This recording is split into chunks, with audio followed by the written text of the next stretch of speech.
సత్యసాయి జిల్లా పెనుకొండ నియోజకవర్గంలో ముగ్గురు దొంగలను పోలీసులు అరెస్ట్ చేశారు. దొంగల నుంచి 15 లక్షల రూపాయల విలువైన బంగారం, వెండి ఆభరణాల్ని స్వాధీనం చేసుకున్నారు.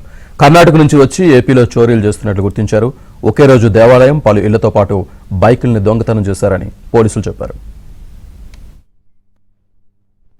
అనగానపల్లి, సీకేపల్లి పోలీస్ స్టేషన్ పరిధిలో జరిగిన మోటార్ సైకిళ్ళని స్వాధీనం చేసుకున్నారు.